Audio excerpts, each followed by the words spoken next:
going to go ahead and just dive straight in. So you both are responsible for security at Amazon and AWS respectively. Can you tell me a little bit about the mechanisms you use to stay aligned? Sure. I think one of the things that we have to start off with is that all businesses are not the same. That's obvious to people out here. But when you operate a large organization like Amazon, it's sometimes surprising the difference in the business operations within one company. We have some organizations which are extremely risk intolerant, some that are much more willing to push boundaries in certain circumstances. That largely depends on the business that they're in, the data that they're handling, et cetera. And we've found that it's necessary to have a common set of metrics across the entire company that gives us baseline examination of how people are doing from a security perspective, and then business-specific or tailored reporting for each organization that talks to the risks that they have and what they'd prefer to do in terms of managing the data that their customers entrust to them, the information that they have, et cetera. Common reporting, though, is the most important thing to give us a uniformity of view. It's so that when we go and have a conversation with anybody from the CEO of the company, Andy Jassy, all the way down, it's that we can speak in a common language. It's really quick for us to understand how one part of the organization is doing compared to another. And most importantly, it points out gaps to places where we're not examining things the way we need to because we've learned a particular set of opportunities to improve in one part of an organization versus another. And let's face it, all of our leaders in the company are competitive. So when you use common reporting that lists them against their peers, it motivates the behaviors that we're really interested in. It gets people focused in the right direction. Look, as much as I hate to call myself intolerant, we are risk intolerant within AWS. And so we're one of the organizations that actually spends a lot of time on our business-specific metrics. Even internally to AWS, I find that these same approaches tend to work for us, that the competitive nature and taking advantage of that across organizations is incredibly powerful. And to be very, very tightly aligned with the business, to understand that AWS does not have the same tolerance as other places might have for risk, to understand what we care about and make sure that those business metrics stay tightly aligned with the business and show up as part of our business review processes. So Steve, you mentioned talking with the CEO, Andy Jassy. How do you communicate with the CEO and the board security updates? So communication with the CEO, and it should be, from my perspective, it's communicate with the CEOs, since we have multiple CEOs at Amazon, again, are tailored to the way their organization operates. For example, Chris operates a weekly meeting with the CEO of AWS because the security cadence there tends to be super fast. It's something that we have to react to threats very quickly. We have to understand changes in the environment where we have around us. We have to be able to tailor our responses appropriately, given the way the world is functioning around us. We also work with Doug Harrington, who is the CEO of the stores business, but in something that's more focused on his business, where the rotation interval tends to be a little bit different, whether it's a month kind of review or things like that. Andy Jassy chooses to be in a security review specific meeting in a quarterly basis. So every quarter, we go to him with both a set of common metrics and reporting that are consistent across time, but then also a section of our report which is always changing. It's we call it current events. And it's something where we focus on what is the change in the environment that we operate in that's most significant to us. How are the Russians thinking about things right now versus the Chinese? How are they going after companies? What new methods are people using to cause problems? And how are we responding to that or preparing ourselves for it? Now, you mentioned the board as well. Our board is relatively unique. A lot of boards choose to place the oversight of their security organization either in the audit committee or in a risk committee, typically in a financial institution. Amazon has chosen to have a specific subcommittee just for security. And so we have 3 members of our board who are focused solely on security. We meet with them on a regular basis. They get a quarterly report on what's going on with Amazon and go through all of our businesses. The board members tell us that they'd like to focus on a couple businesses at a time, so they choose. It's sort of the spin the dial and say which business is going to come up the next time around. And then again, we have the section on the current events part at the bottom, because it is, again, the common interests in where are we now, where are we going, what's changing around us, and how do we need to evolve. And I think that very short cycle time between something changing in the world, the board getting informed about how we're managing that change, is really important to our continued ability to ensure that we've got the right protection in place for customers. Chris, anything to add? 3 additional thoughts. First, one of the things I appreciate both about the conversations with Andy and the CEOs, but also even within AWS, is we don't have those conversations in isolation. It's not just a very small group with the CEO. It is with the CEO and his leadership team, because nothing happens in isolation. So making sure that the business comes along with the conversation, that we're deeply engaged with the business leading up to and as part of those conversations is incredibly important. Second thing is, in AWS, we have a board as well as the Amazon board. And so that allows us as a mechanism to dive on a quarterly basis deeply into security and related topics on risk, so that we're able to continue to have those conversations and make sure that we're putting the right governance in place. And the third thought, having seen multiple different boards, every board that I've interacted with is incredibly different. A lot of that is, I think, driven by the people aspect, the personalities. And some of it's driven by the nature of the business. And so I think one of the things as a CISO or as a technology leader in the engagement with the board, it's important, I found, to understand, how does the board operate in other domains? How does the business think about itself and talk about itself? What's the language you should use? What's the context? Because talking about security in isolation doesn't help. It's security in context with the business that's so important. And then third of all, making sure that you understand the audience. Different people on the boards have very different skills. You've got to be able to speak to all of them. And so whether we're technology leaders involved in a security conversation or CISOs ourselves, making sure that we understand that audience, the nature of the board, how the business thinks about itself, and how security and technology fits into that really makes a successful conversation. I want to amplify something that Chris just said there. The biggest mistake that we see from new leaders when they're talking to the most senior management or senior leadership in the company, like the board of directors, is an over focus on technical matters, especially in the security space. It is a dead killer for your ability to get your point across to your customer, who is that board member. We need to speak, as Chris said, in the context of the business. It doesn't matter that this is a critical vulnerability with a CVSS score of 9.86. Board doesn't care. This is an opportunity for an adversary to get access to this kind of information, which belongs to our customers, which has this result, and it has a reasonable likelihood of occurring within the next 60 days. That a board member can get their hands around, as opposed to, this is a scary thing. So I think it's the contextualization incredibly important. Mm-hmm. So you both speak with customers on a very regular basis. What are the current security challenges or issues that you're hearing from customers, and what is AWS doing to help our customers in that space? Number one's got to be AI. Lots of people, of course, are really interested in, how do I use this safely?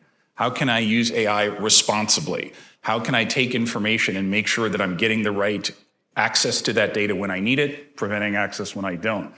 When we talk to customers, the first thing I ask is, how many applications do you have across your company that are using generative AI? Do you know right now? Can you measure that on a regular basis? Most people say, oh yeah, we counted last month or last quarter or whatever.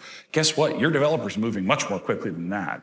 We've had to build processes internally which allow us to see every time a developer calls a generative AI engine off of their corporate laptop or off of one of the production assets that we own around the company. And that allows us to have visibility then that we can feed to our application security teams to help them understand what's going on with that particular service. When we first did that count and started doing that a little while ago, we came and reported it up to Andy and said, oh yeah, there are more than 1,000 generative AI apps that are currently in operation or development across the company. And we got the shocked look, like, what? Are you kidding me? Like, nope. And by the way, it's going up at an enormously quick rate. which is great because it means our developers are really leaning in and going forward, but it also means that our teams have to hustle and keep on track on top of these folks to make sure that they're doing things in a way that's reasonable, appropriate, et cetera. But it all started off with that visibility and building that visibility engine down at the bottom there. I think the other conversation that I end up having an awful lot about is what capabilities already exist within AWS as folks are thinking about how they're both secure but also cost effective. People don't want to be putting the time and energy into spaces where the solutions already exist or where things already happen. One of the places where we end up talking about that a lot is the architectures and the controls, making sure that people are well architected, taking a look at how to implement simple and easy controls at scale. And so I think that for us has turned into one of the frequent conversations we have internally about how do we make sure that we're producing simple security at scale for these customers. Another place that this ends up, and we've actually been talking about an awful lot recently, is threat intelligence. Different companies, different cloud providers treat threat intelligence differently. Our approach is all about making that threat intelligence a seamless part of how the systems operate. And so we've actually spent a bunch of time talking about this because we haven't had to talk about it in the past, but it's important for customers to know what to expect. That we have series of threat intelligence providers, honeypots, and sensors that are collecting data every day. More than 100 million interactions a day in just our honeypots. And that these technologies, this data, gets combined with our other data, our other sensor data from systems like Sonaris, and enables us to act. This action happens without customers even having to be aware. We're able to protect against different attacks once we identify a malicious address, and that traffic never even hits your systems. And so, for example, in the last year, we've denied over 24 billion attempts to enumerate S3 buckets, more than 2.6 trillion attempts to discover vulnerable services in EC2. And where we can't provide that automatically for you, where we don't have that degree of fidelity, we're able to plumb that directly into tools like guard duty, et cetera. And so the conversations I'm having with security folks are how do they take advantage of the technology that's already built in, both the seamless parts and the parts where we're providing extra information for the security teams to operate. There's some really interesting data, I think, to amplify a point that he made there about threat intelligence. And threat intelligence is an incredibly fragile thing. What most people don't realize is that from what we see on the internet, about 23% of the IP space of the internet turns over in about 3 minutes. Meaning if your threat intelligence feed is a week old or a month old or whatever, you are way, way, way out of date. And a couple other things that talk about the immediacy of action as soon as you get threat intelligence information. When we expose a honeypot to the internet, it takes less than 90 seconds, 90 seconds, for an adversary to discover it, and less than 3 minutes for that adversary to attempt to exploit it. So this is situations where if your developer says, oh, I'm just going to open this bucket up to the internet, it'll be fine, nobody knows that it's there. 3 minutes, that's what you got before you have a real problem. So know what's going on through a robust intelligence feed, be able to act on it quickly, and more importantly, don't require a human in the loop to act on it. Make sure automation does it. Well said. So I am going to switch to a topic that's very close to my heart, which is in the world of ever-evolving regulations, standards, certifications, et cetera, it proves a challenge to be able to sort of stay on top of that compliance, evolution of compliance. So Chris, can you talk a little bit about how AWS thinks about compliance at scale? We get to talk about this an awful lot. Yes, we do. I guess to start off with, one of the things that I think is incredibly powerful in terms of how you do compliance at scale is you get to start off with a secure foundation. Thinking about security in terms of secure by design, making sure that security is baked into the development process gives you kind of a great starting place before you even have to think about regulation or compliance. When we do things best, Compliance is an intentional side effect of that security work. And to be honest, most of the regulatory bodies want that as well. Their reason for compliance is to ensure you're secure. And so it's really important to design a security program that's focused on security with an eye to intentionally demonstrating, proving compliance. And then the third piece is, it's not enough to always have that compliance by design as part of your security processes. You need to be able to demonstrate it and show it. And so being able to pull that data together, make it visible, make it easy for other people to understand is incredibly important. And there's engineering involved in that as well. It's a worthwhile investment.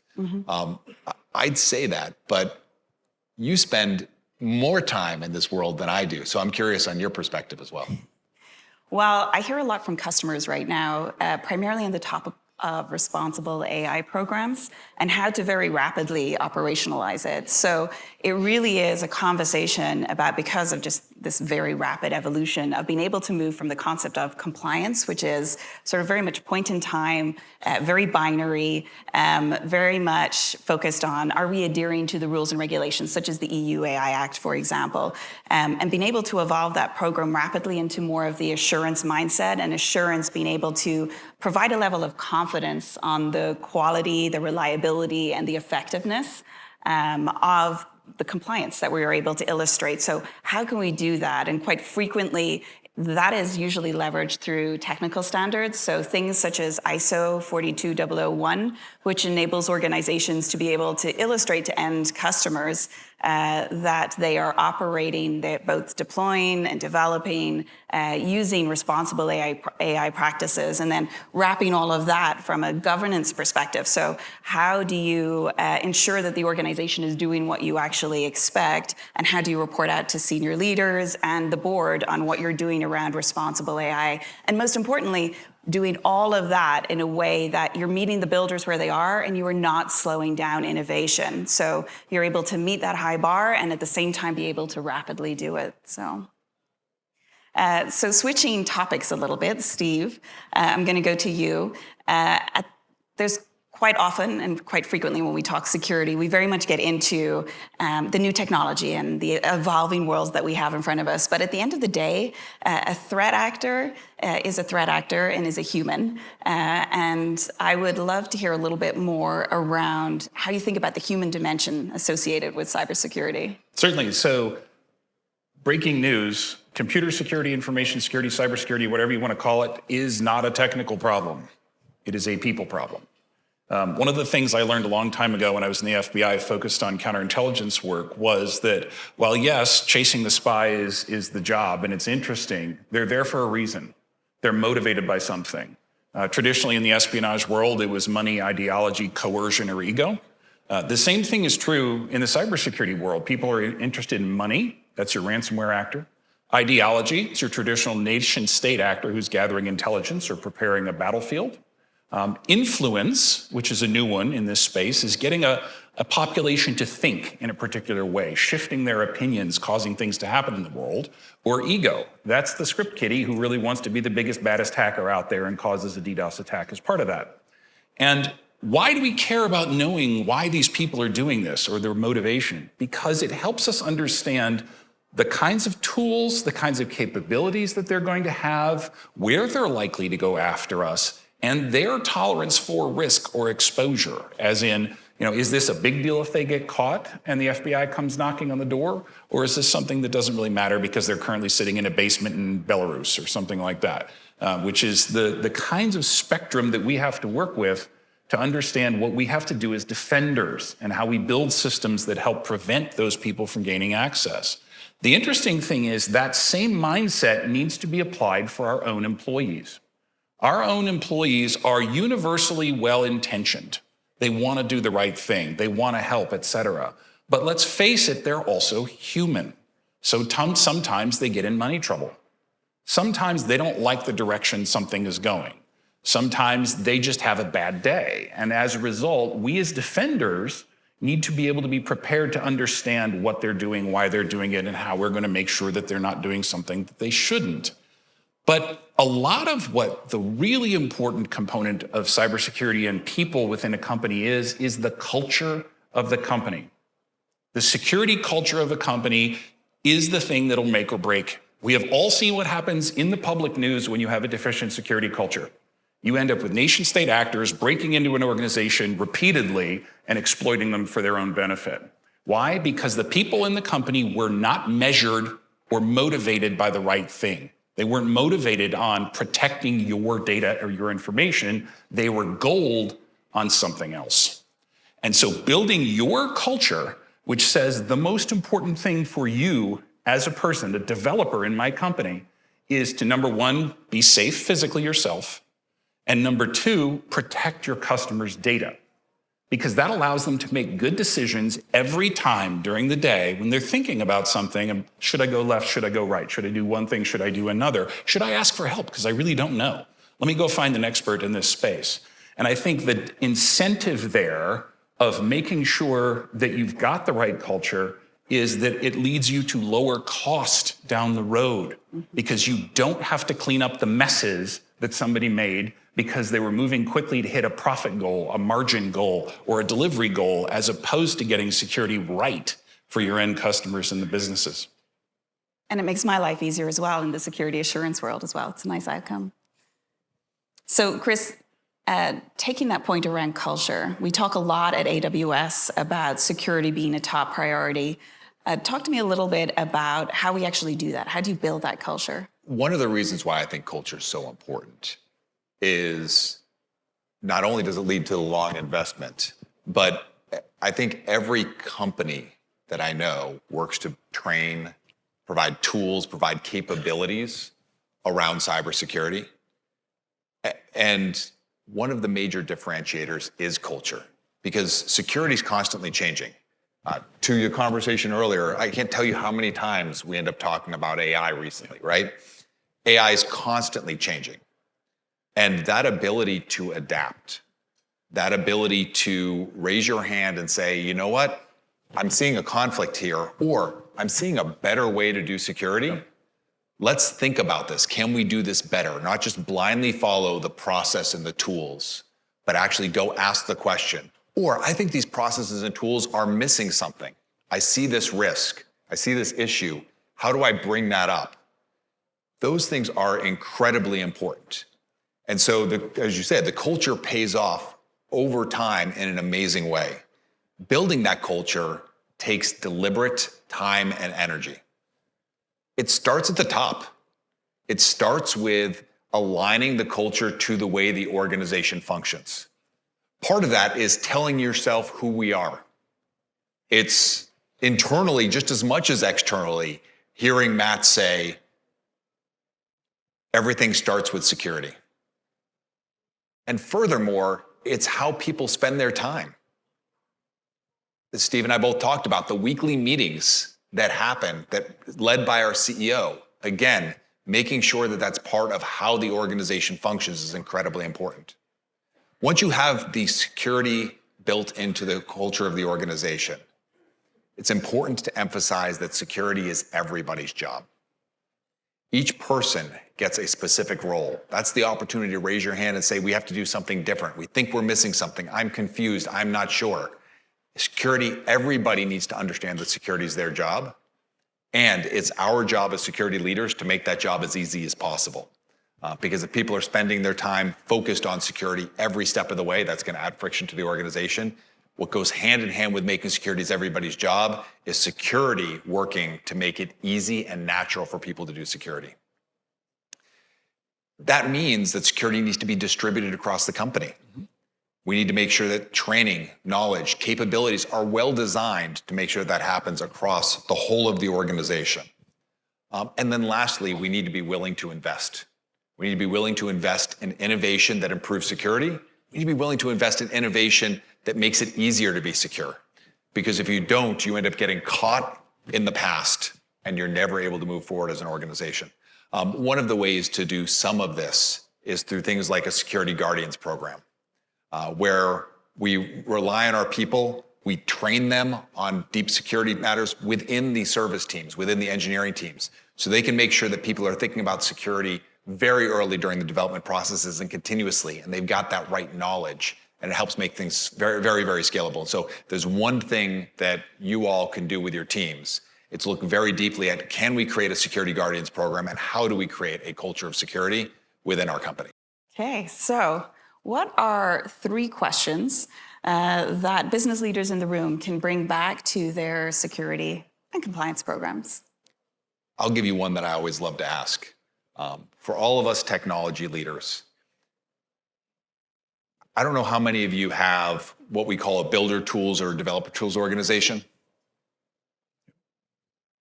As a security leader, those organizations are my favorite organizations in the whole organization. If you don't have one, these are the teams that build tools that make your developers' lives easy. There's massive leverage there. If there's a place that I love to see companies put their top talent, it's in the builder tools organization. Because in one organization, you can make all of your development processes much, much better. From a security standpoint, that's where the leverage is. Because you can take your security knowledge and your security capabilities and build it into those tools and get massive scalability and make security a natural motion. And so the question that I would take back if I were you all is, ask your security leaders and your builder tool leaders what their relationship is, how well they're working together, and how well all of the security outcomes that you're looking for are built into the builder tools capability. Steve? So this is to sort of reiterate something I said before, is ask your teams, where are we building Gen AI applications right now? And then ask your teams, what is the mechanism that we have in place so that we know tomorrow where we're building Gen AI applications, and what is the latency between someone building a new one and us knowing about it? And you'll find that in many cases, the answer is scramble, scramble, scramble, quick, find some data. Here's the answer. Awesome. It's now the next day. Okay. So you need a method, a mechanism, a tool which allows you to do that on a regular basis, to keep up to date with it, to make sure that you are responsible operators and stewards of that infrastructure, and that you can be responsible owners of the data that you collect on behalf of your customers. The second piece there is, what guardrails do you have in place? And is there a mechanism to update those guardrails as the world changes around generative AI? In the time we've been sitting on stage here, generative AI world has advanced incredibly. There's something new that's going on. There's some new way to cause a problem with the foundation model that some smart person has thought up, and we have to be able to defend against it. So what is the rapid iteration method to be able to influence the guardrails you've got around your Gen AI applications? I think you cheated. I think that was 2. I too am going to cheat a little bit. And I would say it's very much asking teams about how they're actually ensuring compliance. And what I mean by that is it's not just a case of, in the moment, how are we able to tell whether or not we are compliant with the various either standards, laws, et cetera, but it's also actually understanding how you're able to get continuous assurance over time, so that you can really determine what the cost of the builders is. So I would say there's 2 core questions, which is, how are you compliant with either your internal practices or laws, et cetera? And what is the cost to the builders, which is really important because you want to be able to innovate very fast, and you want to ensure that you're monitoring how much it's costing your builders and still ensuring that you remain compliant. So in closing, the final question that I have is, in speaking with customers on a regular basis, what is the best advice that you have for customers to immediately improve their security posture? For your internal company and for your customers, find ways to implement passkeys. Getting away from passwords is just game-changing for your people and for your customers. Take advantage of that technology. It's a major leap forward. Implement it today. And not only is it much more secure, it's a better user experience. It is so smooth. So get your tech people focused on this and find out why they're not doing it right now. Number 2 is much less exciting than passkeys, and it's security vegetables. Vulnerability management. Patch your stuff. It is the single best defense that you've got against people out there. Or make us patch it for you. Exactly, there you go. Use Lambdas and other things. Yep. Well, thank you very much for joining us today, and thank you again for the time. Thanks.